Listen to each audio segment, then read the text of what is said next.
বন্ধুরা এই দেখুন, কালকে আমি মাশরুম নিয়ে এসেছি। বাজারে যে প্যাকেট মাশরুম পাওয়া যায় ওই মাশরুম নিয়ে এসেছি। ফ্রিজ থেকে নামিয়েছি এবং কালো কালো হয়ে গেছে। পরিষ্কার করে নেব, আবার ধুলে ভালো করে। এই যে জলে ভিজিয়ে রেখেছি। এবার এগুলোকে সুন্দর করে বেছে কেটে নেব।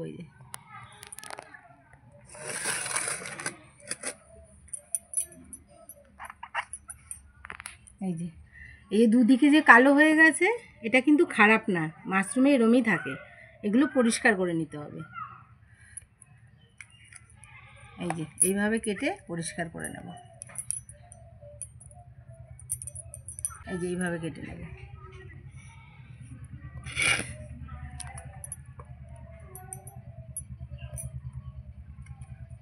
এগুলো তো চাষের, এগুলো এমনি মাটির থেকে একদম নয়, এগুলো চাষ করে।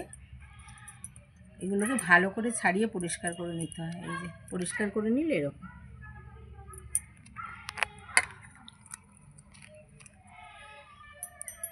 এই যে এইভাবে কাটতে হবে।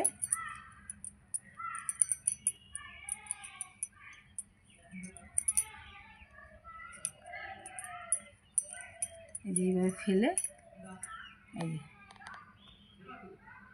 এইভাবে সবগুলো কেটে নেব। এই যে এরকম ডললেই পরিষ্কার হয়ে যাচ্ছে। এই দেখুন, এই যে এইভাবে ডলে ডলে আমি পরিষ্কার করে নেব। এই দেখুন, আমি পরিষ্কার করে নিয়েছি, অনেক পরিষ্কার হয়ে গেছে। এই যে এগুলো এরকম, এই দেখুন সব কটারই এরকম। এই দেখুন এইভাবে, এই দেখুন এইভাবে ভেঙে ভেঙে করতে হবে। এই যে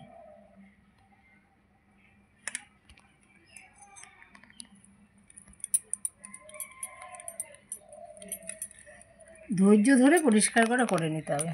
দেখবেন কত পরিষ্কার। এই দেখুন কতটা পরিষ্কার হয়ে গেল।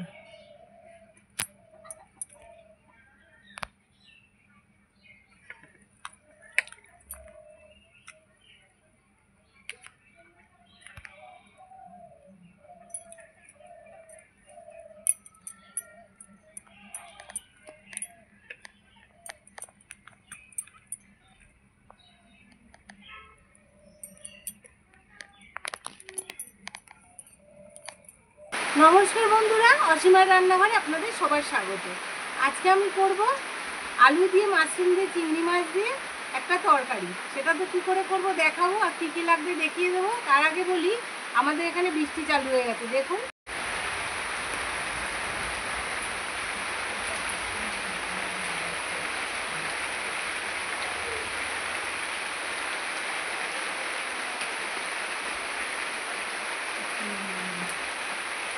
তরকারিটা করব, তার জন্য লাগছে আলু। আলু আমি এইভাবে কেটে নিয়েছি গোল গোল করে। এখানে আছে মাশরুম, এখানে আছে পেঁয়াজ, এখানে চিংড়ি মাছ। আর মশলার জন্য লাগছে তেল, লবণ, লঙ্কার গুঁড়ো, হলুদ গুঁড়ো, গোটা জিরে, একটা ফোড়নের জন্য শুকনো লঙ্কা, তেজপাতা, 2 টুকরো আদা, রসুন। তাহলে আপনারা দেখতে থাকুন আমি তরকারিটা কীভাবে করি। উনুনটা ধরে গেছে, কড়াইটা বসিয়ে দেবো।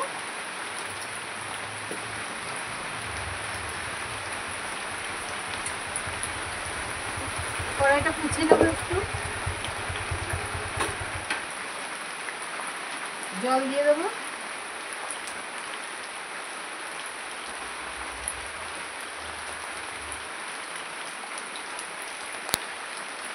জলটা গরম হতে থাক, তারপর মাশরুমটা দেবো। জলটা গরম হতে হতে মশলাটা বেটে নেব। প্রথমে জিরেটা বাটবো।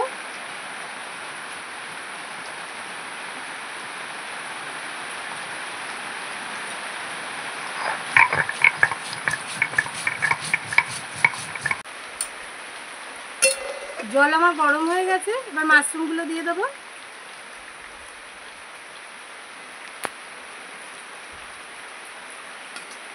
মাশরুমগুলোকে আমি একটু ভাপিয়ে নেব গরম জলে।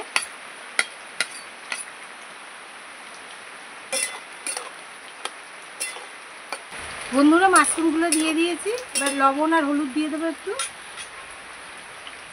লবণ,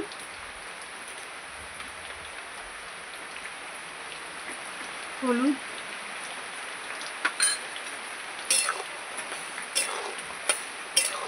মাশরুমটা আমার একটু কালো কালো হয়ে গেছে দেখে আমি একটু ভাপিয়ে নিলাম লবণ আর হলুদ দিয়ে।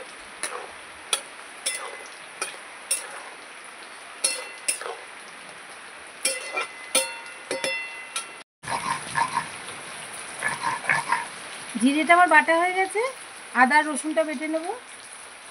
এই যে আদা আমি এক টুকরো দেবো। রসুন আমি অল্প দেব। এই যে 5 পা রসুন দিয়ে দিচ্ছি।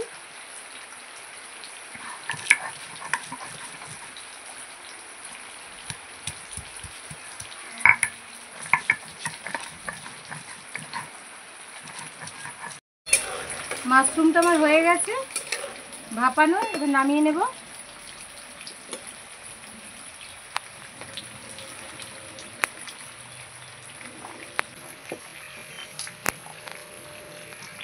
কড়াইটা গরম হতে থাক, ততক্ষণে চিংড়ি মাছে আমি লবণ আর হলুদ মাখিয়ে নেব। লবণ, হলুদ,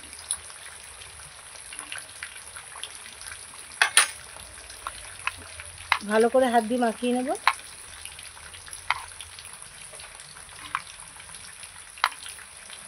মাখানো হয়ে গেছে, কড়াইতে তেল দিয়ে দেবো।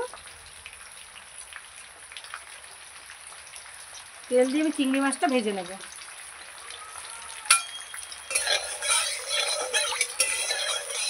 তেলটা একটু গরম হোক, তারপর চিংড়ি মাছগুলো দিয়ে দেবো। মশলা বাটা আমার হয়ে গেছে, বা তুলে নেব।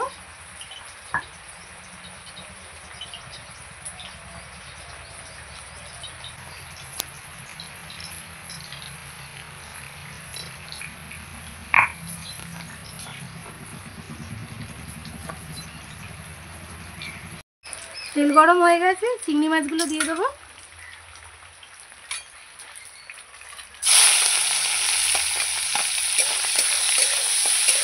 চিংড়ি মাছগুলো ভালো করে লাল লাল করে ভেজে নেব।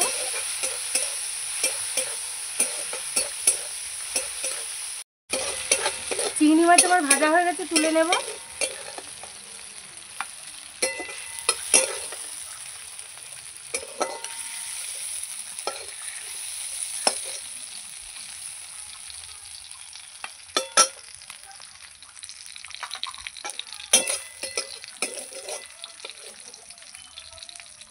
এবার কড়াইতে আবার তেল দিয়ে দেবো। তরকারিটা এবার আমি রান্না করে নেব।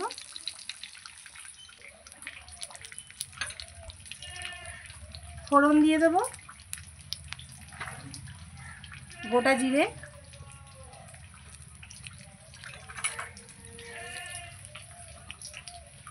একটা শুকনো লঙ্কা,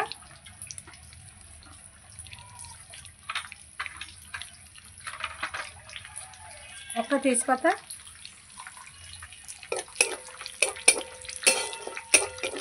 ফোড়নটা হতে দাও। ফোড়নটা আমার হয়ে গেছে,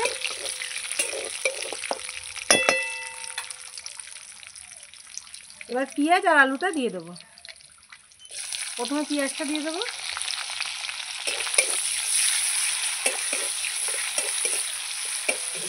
এবার আলুটাও দিয়ে দেবো। আলু আর পেঁয়াজ আমি ভালো করে ভেজে নেব। লবণ দেব,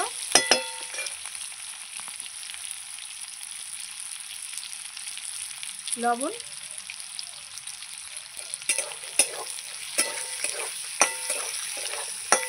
এবার একটু ঢেকে দেব। আলুটা ভালো করে ভাজা হয়ে যাবে, ঢাকনাটা তুলে নেব। আলুর সঙ্গে মাশরুমগুলো ভেজে নেব। এটা ভাপিয়ে রেখেছিলাম, মাশরুমটা দিয়ে দেবো।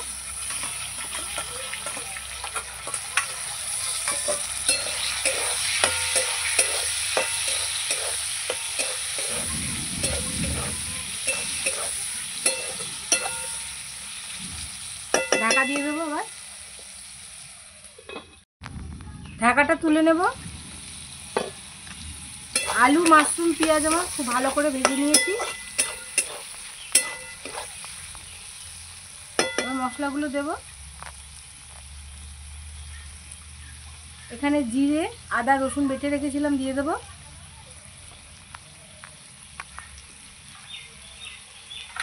লঙ্কার গুঁড়ো দেবো,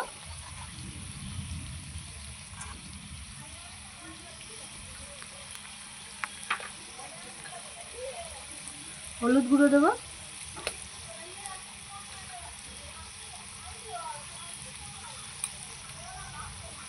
লবণ দেবো। লবণ আগে দিয়েছি ভাজার সময়, এই জন্য এখন অল্প করে দেবো। চিংড়ি মাছটাও দিয়ে দেবো। একসাথে সব এবার কষাতে থাকবে। এইভাবে নাড়িয়ে নাড়িয়ে আমি কষিয়ে নেব। একটু জল দিয়ে দেবো যাতে মশলাটা পুড়ে না যায়।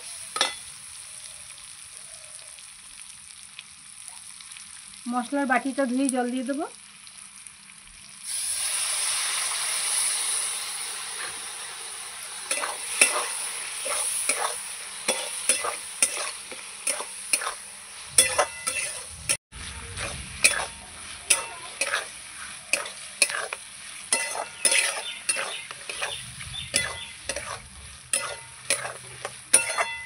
মশলা আমার কষানো হয়ে গেছে ভালো করে, এই যে এবার জল দিয়ে দেবো।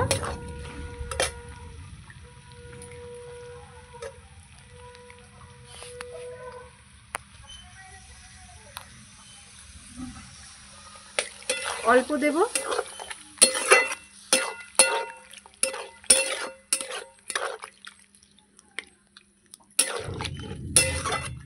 আর দেব না জল।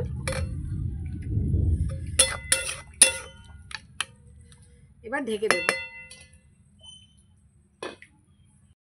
ঢাকনাটা খুলে নেব।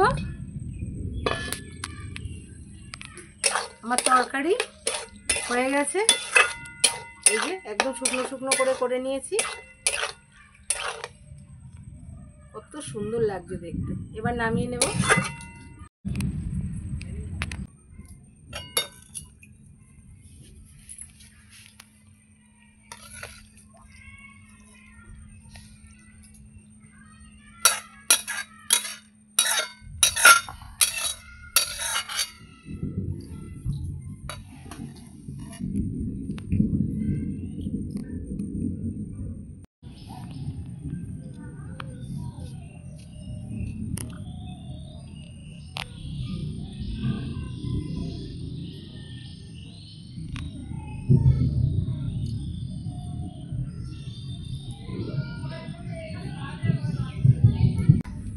আমার মাশরুম আর চিংড়ি মাছ আলু দিয়ে তরকারিটা করেছি, দেখুন, খালি দেখুন, দেখতে কত সুন্দর হয়েছে।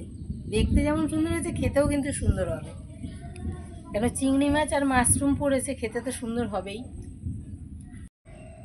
তাহলে তো দেখলেন আমি মাশরুম চিংড়ি মাছ আলু দিয়ে কীভাবে তরকারিটা রান্না করলাম। আপনারাও এইভাবে রান্না করে বাড়িতে খেয়ে দেখবেন, ভালো লাগবে। আর মাশরুম তো এখন 12 মাস পাওয়া যায়। এটা পরোটা, রুটি, ভাত যে কোনো দিয়ে খেতে পারবেন। আর আমার চ্যানেলটাকে যদি আপনাদের ভালো লেগে থাকে লাইক করবেন, সাবস্ক্রাইব করে দেবেন, শেয়ার করে দেবেন। আমার রান্নাগুলো কেমন লাগছে অবশ্যই কমেন্ট করে জানাবেন। আর আমার সঙ্গে এতক্ষণ থাকার জন্য অনেক অনেক ধন্যবাদ। নমস্কার, জয় মাতা।